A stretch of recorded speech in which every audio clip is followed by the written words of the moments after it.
Praise the lord. ఈరోజు దేవుని జీవవాక్యం యెషయా గ్రంథం 60వ అధ్యాయము 20వ వచనము. యెహోవాయే నీకు నిత్యమైన వెలుగుగా ఉండును. Isaiah chapter 60 verse 20. Lord will be your everlasting light. ప్రియ సహోదరి సహోదరుడా, యేసయ్య లోకమునకు వెలుగై ఉన్నాడు. ఆయన యందు చీకటి ఎంత మాత్రమునూ లేదు.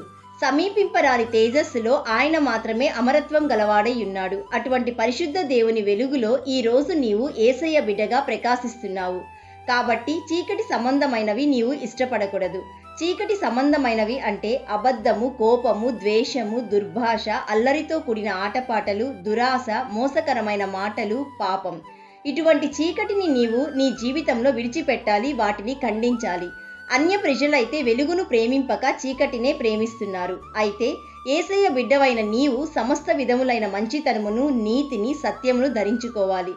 యేసయ్యకు ఏది ప్రీతికరమైనదో దానిని పరీక్షించుచు వెలుగు సంబంధుల వలె నీవు నడుచుకోవాలి. అప్పుడు దేవుని నిత్యమైన వెలుగు నీలో ప్రకాశించడమే కాదు, నీ ద్వారా నీ కుటుంబాన్ని వెలిగిస్తాడు. నీ ద్వారా చీకటిలో ఉన్న నీ స్నేహితులను వెలిగిస్తాడు. అనేక మందికి నిన్ను వెలుగుగా మారుస్తాడు. So my dear friend, today the lord God should be your light and salvation to your life.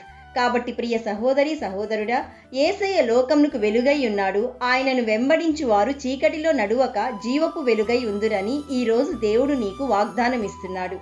ఈ వాగ్దానం నీ జీవితంలో నెరవేరాలని మేము ప్రార్థిస్తున్నాము. నమ్మిన వారందరూ ప్రార్థనలో ఏకీభవించండి. యేసయ్య, ఈరోజు మాకిచ్చిన జీవవాక్యం బట్టి నేను స్తుతిస్తున్నాము. తండ్రి, మాలో ఇంకనూ చీకటి ఉన్నది. నీ వాక్యమను వెలుగుతో మాలో ఉన్న చీకటిని తీసివేయుమని ప్రార్థిస్తున్నాము. ఈ రోజు జీవవాక్యం వింటున్న ప్రతి ఒక్కరి జీవితంలోనూ, వారు వెళ్ళుచున్న మార్గంలలోనూ నీ వెలుగును నిత్యము ప్రకాశింపచేయుమని జ్యోతిర్మయుడైన యేసయ్య నామంలో అడుగుచున్నాము తండ్రి. ఆమెన్. God bless you.